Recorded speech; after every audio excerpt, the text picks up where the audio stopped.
Welcome to Hirewell's channel. This is the first in our series about the holidays, how we celebrate and observe. We'll be starting with the high holidays as they start in late September. This video will cover how Emily and I both celebrate Rosh Hashanah and Yom Kippur. It's coming out right in the middle of the two. And if you're interested in this content, please feel free to check out our website at talentinsights.hirewell.com and follow us for more information. So hi, it's Robyn here from Hirewell, the DEI sourcing and ops lead, here today with Emily to chat. Hi, Emily. Hey, how's it going, Robyn? Going good. Chag Sameach.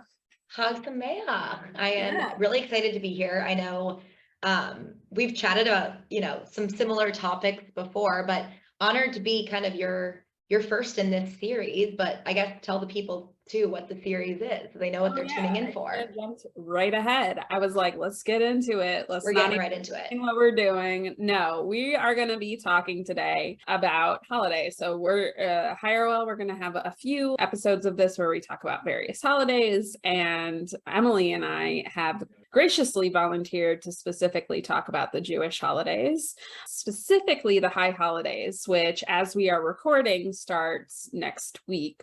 And we're very excited about it. It's the most important, holiest days of the year.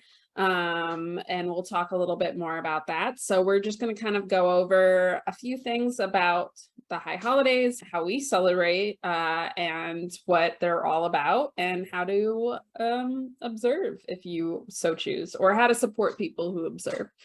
Yeah, I think I'm excited to talk about it. I know every single year, we always ping each other, before the high holidays, how, saying Chag Sameach and, how are you celebrating? So I guess firstly, we can kind of just start with what the high holidays are. So we are both Jewish and we celebrate the high holidays. I can't give you exact dates every year. I think that's confusing for some people. Yeah, Jewish holidays, we operate on the Hebrew calendar. So usually in the fall, I guess we could say, and it starts with Rosh Hashanah. Rosh actually means head in Hebrew, and the direct translation is head of the year. And it's basically the Jewish New Year, just like, we would all celebrate on, December 31st, January 1st. Rosh Hashanah is the Jewish New Year.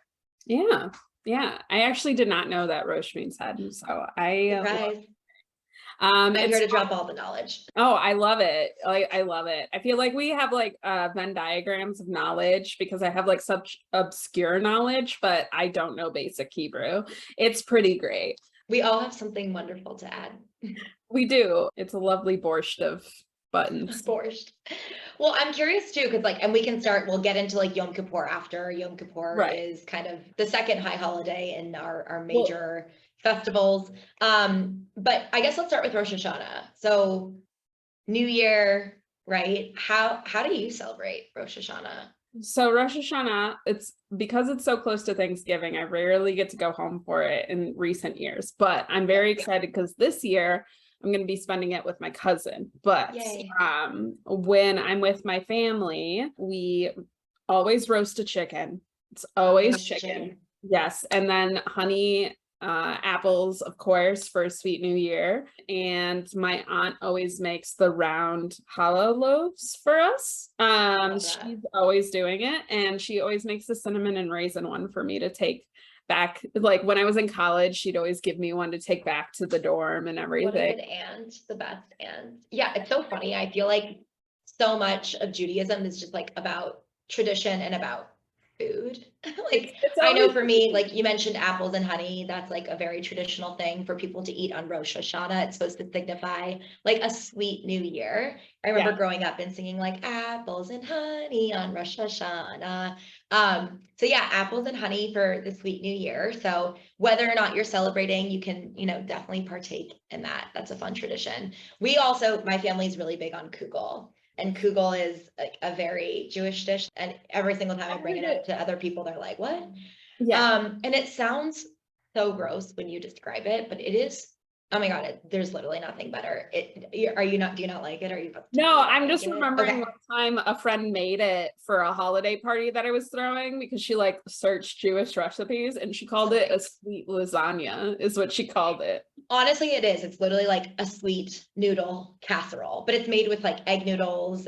It's honestly delicious. Like, do not It's knock it so good. until you It's try so it. good. It's so Um, good. I know. And I know, I think too, it's so nice to hear about your like traditions and the way that you celebrate.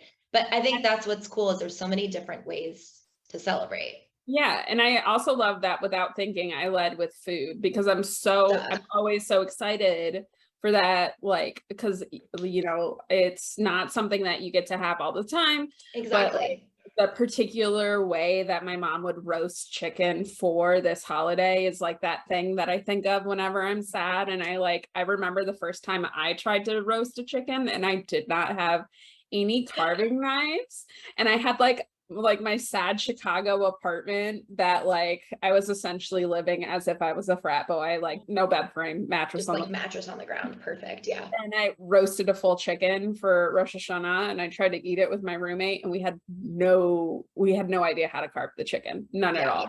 But we It get by. we That's got what's fun. okay. It's so much about tradition. We do brisket, chicken Oh, too, always great. But yeah, brisket, kugel, and of course apples and honey for that sweet new year. And that's what's cool. And I think I always like to share, I think what's cool about us sharing about these holidays is it's kind of cool opportunity for number one, like people just to learn what they are if they're not familiar, but two, like you mentioned, like learn how to support other people who are celebrating. And three, potentially like take part in some traditions, even if something isn't within your religion. So I guess I can kind of explain the next portion and kind of the purpose of the high holidays. So there's 10 days in between Rosh Hashanah and Yom Kippur, and these are called the 10 days of atonement. And it's within that time that you're supposed to be thinking about anybody that you've wronged in the year, anybody that, maybe you just weren't your best self to, any, I guess, like sins you've committed, just mistakes you've made, potentially things that you just want to make right on. And you have those 10 days to reach out to those people, to apologize, to basically just reflect on yourself and reflect on the past year. And the saying is, like, I guess in the Torah, on Rosh Hashanah, it is written, and on Yom Kippur, it is sealed. So you have those 10 days to like do that reflection, to reach out to anybody that you've potentially harmed and want to apologize to. And then we fast on Yom Kippur. yeah. So if you've ever, annual, you have maybe some Jewish people that you work with or that and they're like, maybe a little grumpy on Yom Kippur, it's because we're hungry. And it's not supposed to be enjoyable, right? Like you're atoning for your sins. And we fast and then we break the fast. So the fast starts sundown the night before and it ends at sundown on Yom Kippur. And Yeah. break the fast is a blast. I honestly love break the fast. Like you're just so hungry that you're eating everything, but it's like traditionally breakfast food for us. Bagels, lox, kugel again, because you can't have enough kugel. I will admit my family, like my immediate family is like really bad at fasting. It's hard. So we don't, we never were really particularly great at fasting, but like we always tried our best to fast. And that's What when matters. the brisket, because it's slow cooked over the course Yeah. of the day and you can't eat it. So that's when, like if we were doing Yom Kippur together, that's something we might have done. But usually we kind of just like end up eating whatever's in the kitchen as soon as we get home from like the last services. That's our usual Yes. thing. It's just like, okay, it's over, we're done, like it's fine. Totally. And growing up, we did so like, I and my family still did services. I think it was challenging. I lived in Chicago, my whole family was in LA. Kind of like finding a new community because I think a lot of people will spend all the high holidays in services from the morning to the evening. It almost makes it easier for Yom Kippur because you're not like you literally can't eat. You're not like sneaking snacks into temple unless you are, in which case like that's savage, nice move. But yeah, I think it's interesting too because I think I was saying before it's interesting to learn about different religions and figure out ways that you could potentially like support others in their celebration of these holidays, but also like, I don't know, I've always shared what I'm doing around this time and my friends have kind of found it interesting and have maybe they decide they, don't decide they're going to fast with me, but maybe they decide like, hey, this year I'm going to reflect on my sins with you too. And like use it as a cool opportunity to like, hey, what did I do last year that maybe wasn't the best? Like, how can I improve myself? How can I reach out to people that maybe I've wronged? And it's a really cool opportunity, like whether or not you're Jewish. Like, I just don't think that we pause enough in life and like reflect and reevaluate like where we are and things that we've done and decisions that we've made and how relationships are. So I don't know. I think Jewish or not, or like whether or not you're even celebrating the high holidays, I think it's kind of a cool opportunity to like, celebrate a new year and a fresh start in the middle of the fall. Yeah.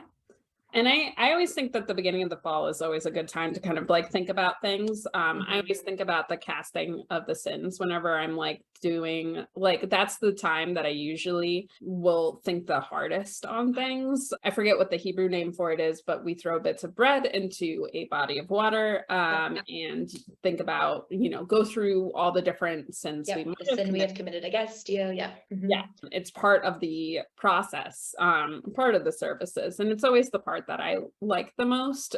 For one, you get to stand outside for a little bit, and it's always a nice, beautiful fall day whenever, like you're out there, and it's like a moment to kind of be in nature, think about things, and like, Totally.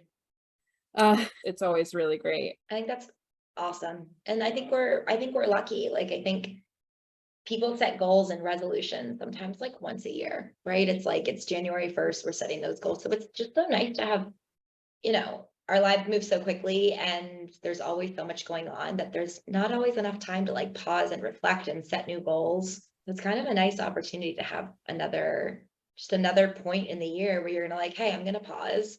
I'm gonna reflect. How did this year go? How can I be better? What goals do I want to set?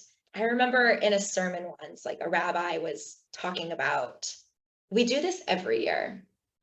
We do this every year. We apologize for our sins and then we commit sins again, right? But it's because we're human. And I think like it's just a good reminder to people that it's all about progress. It's not about like, hey, next year we're going to be this like perfect thing and we're not going to have to apologize for anything.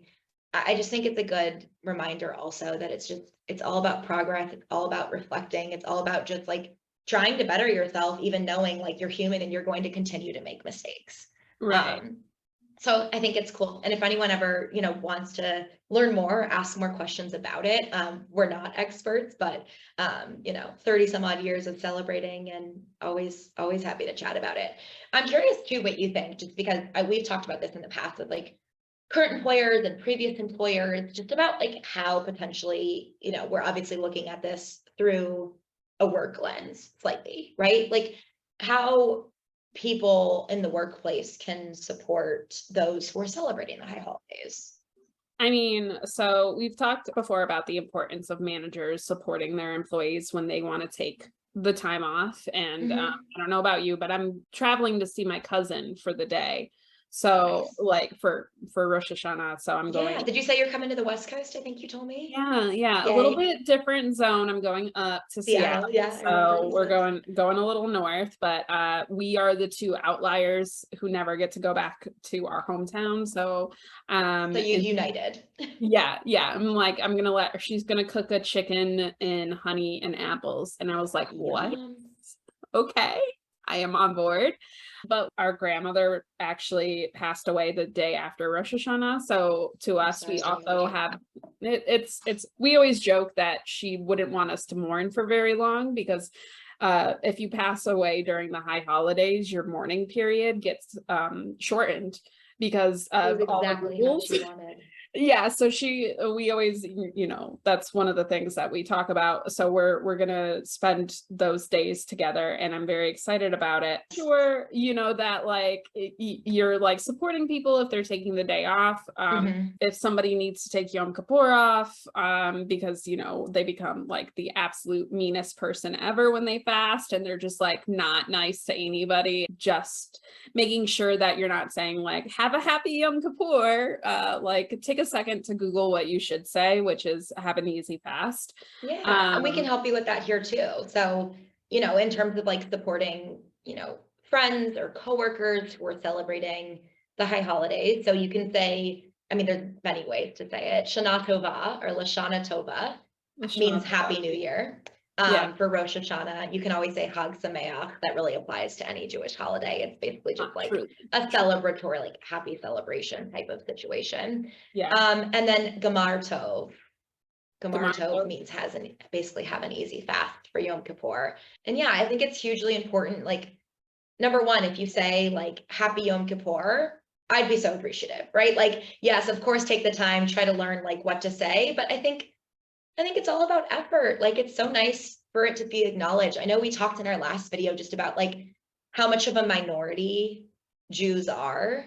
So I think it just feels really, really cool. Like, we get like a week off of work around Christmas, and we get a week off, we get days off of work for Easter and things like that. So it really just feels nice when things are acknowledged, at least for me. So I think, if anyone's watching this and like wondering how you can support friends or support a direct report or just a colleague, any employee working for you, how you can support them during these holidays. Like, one, I just think acknowledge it. That would be so nice. Just acknowledge it. And then, like you said, supporting any time off that they need.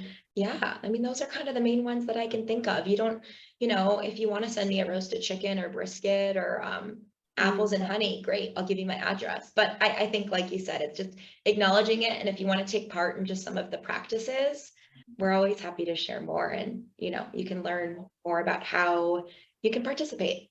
Yeah, it's always interesting to see all the round hollas for the year too, so for the new year. So yeah, I love it. Well, many, many more holidays, and not just Jewish holidays. I'm excited to see like what else your series has to bring. I know Rosh Hashanah starts, it's this Sunday night. I think it's Sunday to Monday, and then again the 10 Days of Atonement. I love it. Well, no, I think that's the point. You can celebrate no matter what, and like you say, whether you're saying like Gamar Tov or have an easy fast, like it all means just as much. Yep. Yeah.